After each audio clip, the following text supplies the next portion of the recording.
Good morning, I'm Caitlin Stansel, filling in for Bailey Hicks here this morning. It is 8:25, and yes, you're reading that number right on your screen. It is 44 degrees out here in Wilmington, and we're going to have this morning's headlines in just a moment, but first let's check in with meteorologist Patrick Ellis for a look at your forecast. Hey there, Caitlin. Yeah, we are New this morning, dispatchers confirm reports of a shooting at a hotel here in Wilmington. Officials say the call came in just after 6 from the Budgetel Inn on Market Street. Details very limited at this time, but we do have some video from the scene this morning. You can see the area roped off with crime scene tape.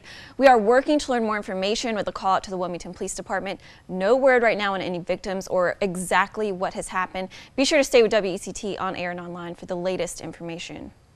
And a warning for you this morning, a nationwide scam targeting people right here in our area with the holiday season quickly approaching. Scammers are wasting no time trying to put your money in their wallets. The caller reportedly says they're with the IRS and that you're in big trouble. According to the Better Business Bureau, the IRS is aware of this new phone scam and is warning you to be wary of unfamiliar callers. Well, we're going to have more on these stories in just a few minutes, so make sure you stay with us here on Carolina in the Morning. Where news comes first. This is WECT's Carolina in the Morning, streaming live on WECT.com and on the WECT News app. Good morning, I'm Caitlin Stansel, filling in for Bailey Hicks this morning. And it's no surprise when you walk out the door, very chilly. And we're going to head over straight to meteorologist Patrick Ellis for a look at your forecast. Hey there, Caitlin, and good morning to everyone out there. New this morning, dispatchers confirm reports of a shooting at a hotel in Wilmington. Officials say the call came in just after 6 from the Budgetel Inn on Market Street. Details very limited at this time, but we did get some video from the scene this morning. You can see that area roped off with crime scene tape. We are working to learn more information with a call out to the Wilmington Police Department. No word right now on any victims or what exactly happened, but be sure to stay with WECT on air and online for the latest information. Also new this morning, we're learning the director of the New Hanover County Board of Elections is behind bars right now. A familiar face, especially with the election season just wrapping up. Marvin McFadden has been charged with assault on a female. He was arrested Saturday by the Wilmington Police Department and expected to face a judge on Monday. Also developing at this hour, ISIS claiming that they have executed an American hostage. Abdul Rahman Kasig, also known as Peter Kasig, can reportedly be seen in a video posted by the militant group being beheaded. Right now, officials say they are investigating this video to determine if it is authentic. If that is confirmed, Kasig would be the 5th Western hostage killed by ISIS. He was an international aid worker helping victims in Syria, captured in October of last year. At this point, his family has not yet commented on reports of his death. And new video into our newsroom this morning of a surgeon infected with Ebola arriving at a hospital in Nebraska. You see the ambulance right there, Dr. Martin Salia inside. He was in Sierra Leone when he contracted the deadly disease. He's now undergoing treatment. The disease has killed more than 5,000 people in West Africa, mostly in Liberia, Guinea, and Sierra Leone. Of the 10 people treated for the disease in the U.S., all but one has recovered. A mother in Maryland waking up relieved this morning after her missing daughter was found alive right here in North Carolina. The 12-year-old girl did not come home from school on Tuesday after police and the FBI searched through social media sites. What they found is that the girl was right here in our state. Police say she was with a 30-year-old man. My cell phone said North Carolina was calling, and my first thought was, oh my God, North Carolina's calling? Why is North Carolina calling? And I answered the phone, and it was my baby girl. And she was on the other line. And she's alive. This morning, we're also learning new details about a shooting in Raleigh that left one teen dead. A bullet coming through the wall of his hotel room before taking his life, and a convicted felon now behind bars expected to face a judge this week. A warning for you this morning, a nationwide scam targeting people right here in our area with the holiday season quickly approaching. Scammers are not wasting any time trying to put your money in their wallets. Now, the caller reportedly says they are with the IRS and that you are in big trouble. According to the Better Business Bureau, the IRS is aware of this new phone scam and they are warning you be wary of unfamiliar callers. We talked to one woman here in our area who experienced this scam firsthand. Came home and I had a message on my answering machine, supposedly from the IRS. The issue at hand is extremely time sensitive. I am Officer June Smith from Internal Revenue Service. So here's what you need to know. If you do get a call or message that you think is suspicious, officials say do not give away any of your personal information and call police right away. Well, time now to check in with meteorologist Patrick Ellis, who says these cold temperatures are going to continue for a while. Yeah, we get a little... Soldiers from right here in North Carolina deployed this weekend to help fight against the deadly Ebola outbreak in West Africa, leaving home never easy for those soldiers or their families. Mike Gonzalez has more on how they're feeling about the mission. Well, speaking of the military, suicide rates among our men and women in service have increased over the past decade. Now, a new study reveals soldiers treated for a mental disorder are at an especially high risk of taking their own lives. Researchers found Army soldiers admitted for inpatient psychiatric care were 14 times more likely than other soldiers to commit suicide within a year after being discharged. They say the strongest predictors of suicide included being male, having enlisted at an older age, committing crimes while in the Army, and a history of suicidal thoughts and actions. Experts believe more long-term intervention programs for these soldiers after leaving the hospital could help reduce those numbers. In other health news this morning, new government data shows tobacco use is putting millions of American kids at risk of premature death.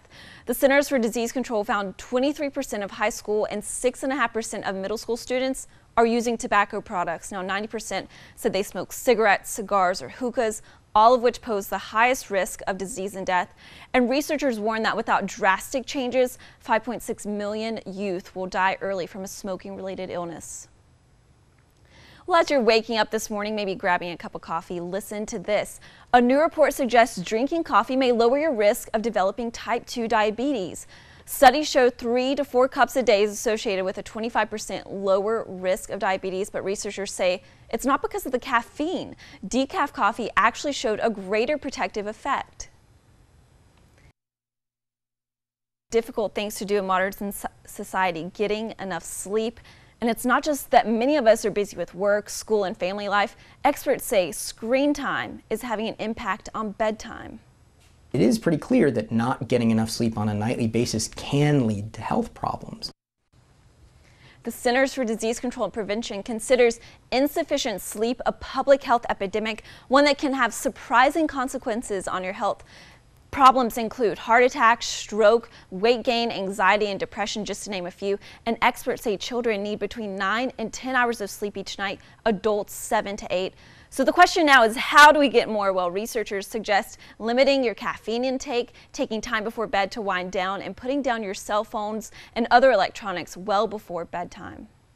Well, again, time now to check in with meteorologist Patrick Ellis.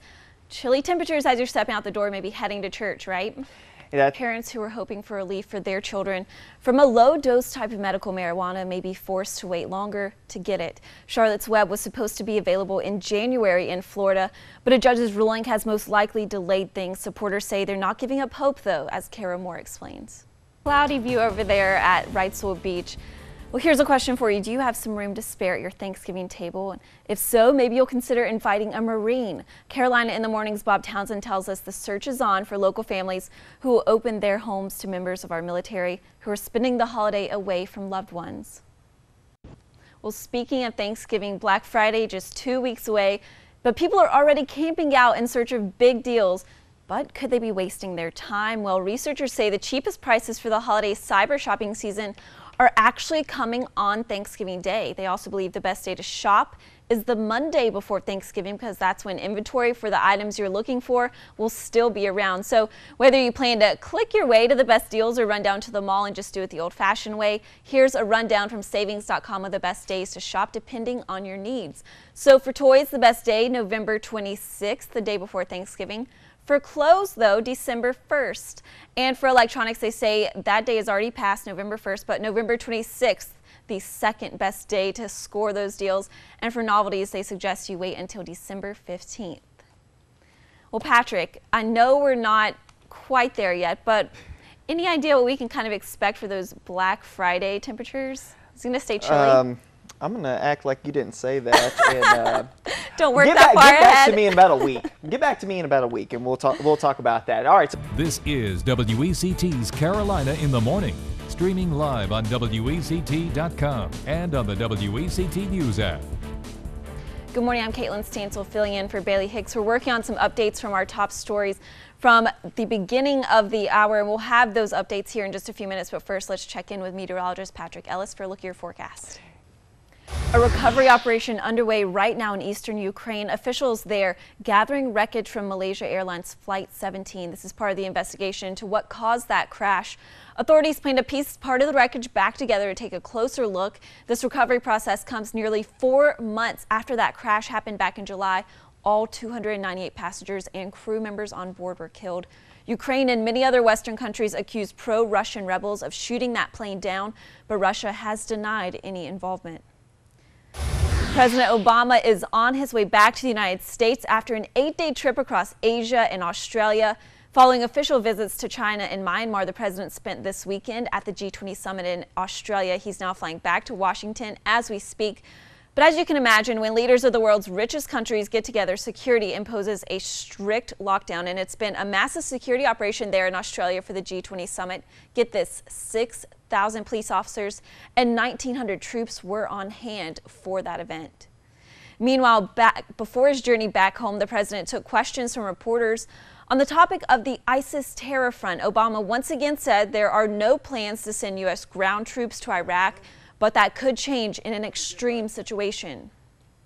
If we discovered that ISIL had gotten possession of a nuclear weapon and we had to run an operation to get it out of their hands, then yes, you can anticipate that not only would Chairman Dempsey recommend me sending U.S. ground troops to get that weapon out of their hands, but I would order it. The president is scheduled to make it back to the White House just before midnight tonight. Well, 4 people are dead and another one in the hospital this morning after a chemical leak. It happened early Saturday morning at this plant in Texas. The company that operates it says a valve failed and released a chemical gas used to make insecticide. 5 workers were exposed to it, all but 1 died. Company officials say the workers did nothing wrong here, and now they're looking into what exactly caused that valve to malfunction. Where there could be new developments into the Michael Brown case. You may remember the teen was shot and killed by police in Ferguson, Missouri, and officials say a recently released video could spark protests around our country. You're taking a look at it right there on your screen. Here's why. They say the new video shows Officer Darren Wilson in the police station shortly after the shooting, and the attorney for Brown's family is questioning his injuries, saying the ones that Wilson claims he sustained the moments before Brown's death. The Brown family, as well as all the representatives of the family, have asked that everybody remain peaceful. We don't want you not to exercise your First Amendment constitutional rights, freedom to speech. And they, more than anybody, understand the frustration. But we want everybody to be peaceful and nonviolent. As Dr. Martin Luther King said, in times of adversity, we must always remain disciplined and dignified. A grand jury has been hearing evidence as to whether Wilson should be indicted for Brown's death, and that decision could be announced any day now.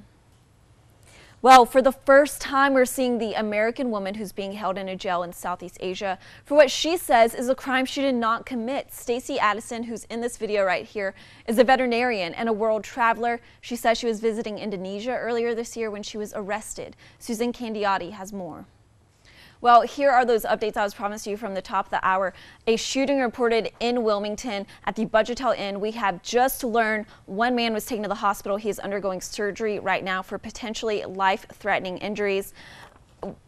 We are working, the investigators say that they are working to find suspects right now. No word on exactly what happened, but some witnesses did report that there was a fight going on between a few men there in the parking lot at the Budgetel Inn on Market Street. We asked, and they say no evidence of gang-related issues with this shooting. We are still working to learn more. We're going to update this on our website, WECT.com, so make sure you go there for the very latest information. But now we're going to head over to meteorologist Patrick Ellis for your look at the forecast as you head out the door this morning. Well, we're about 2 weeks away from one of the biggest shopping days of the year, and major retailers are pulling out all the stops to get your hard-earned dollar on Black Friday. Christina Alessi explains. Really quickly, we just want to do a recap of some breaking news from the top of the hour. A shooting reported at the Budgetel Motel on Market Street this morning. The call came in just after 6 a.m. Witnesses say they heard 3 to 4 men arguing in the parking lot, then shots were fired. We know one man was taken to the hospital. He is currently undergoing surgery, potentially life-threatening injuries. Go to our website, WECT.com.